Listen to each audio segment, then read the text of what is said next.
So for me, Ghost Recon Online is really about trying to capture what it feels like to be a Special Forces guy.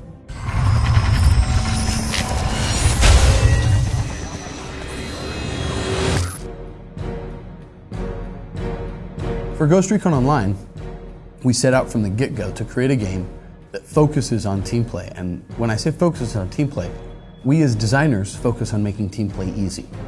So the goal we have in Ghost Recon Online is that it's easier and more beneficial to play as a team than it is to play as a lone wolf.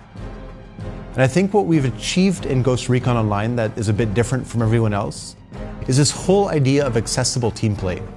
It's the feeling of playing in a team, the feeling you have from when you're coordinating with your teammates and you achieve something, but without actually having to go through the paces of quitting your job or skipping school, to be practicing with clanmates 24 hours a day, be coordinating and drawing maps on the board of how are you going to approach the map. How do you, the question we ask ourselves is how do we bring that feeling from people who played in really hardcore clans and make that accessible to anyone, whether they're jumping in for an hour or whether they're jumping in for the whole day.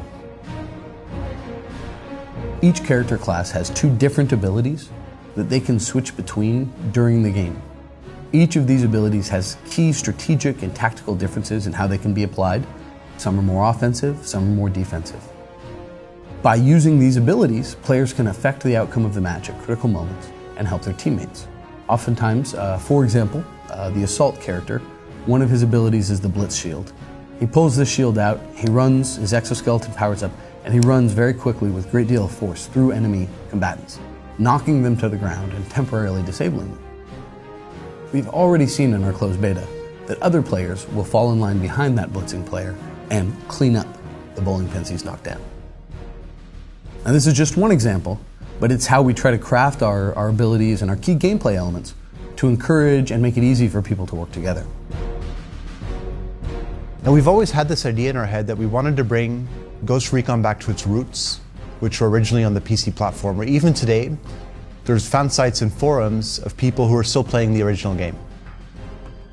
And with a free-to-play game, we really like the idea of being able to break down that barrier, where if I'm enjoying myself, an hour later, one of my friends can come join me with the same kind of easy entry flow that I had. And that makes free-to-play games very social by nature, and really removes a lot of the stress of where do I spend my hard-earned money, where do I break open the piggy bank.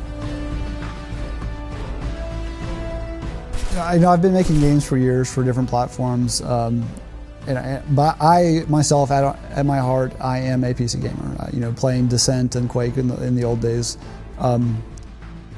For me, there's not a whole lot of things that need to be different between a console and a PC, but by approaching the development from a PC side, I really focus on responsiveness in the controls. So while a lot of people think of third-person shooters as clunky, but they look good, they sell this thing, we actually have a really good-looking third-person shooter that that is really fluid and responsive to your motion. So it actually plays a lot like a first-person shooter. Any PC gamer out there would tell you the map is what makes that experience, right? And for me, as a game designer and also as a level designer, it is half of my gameplay. So we're not trying to create 10 different game modes for one map. Right now we're focused on one map, one game mode, one flow that really is good and supports that. And I think that's a pretty big differentiator for us from lots of other games out there. They'll tout 22 different game modes and they'll have 6 maps and you play, and none of them necessarily play well. So by us focusing on our map design with one game mode, it actually allows us to achieve the best possible flow and kind of team play that we can with that map design.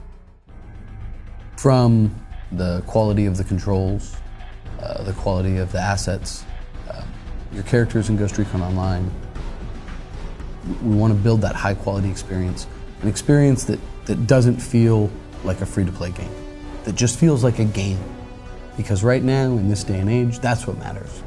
The access to a game that's fun, that you enjoy. Labels aside, that's what we're here to do, is create a game. Quality, engaging, fun experience you want to come back to.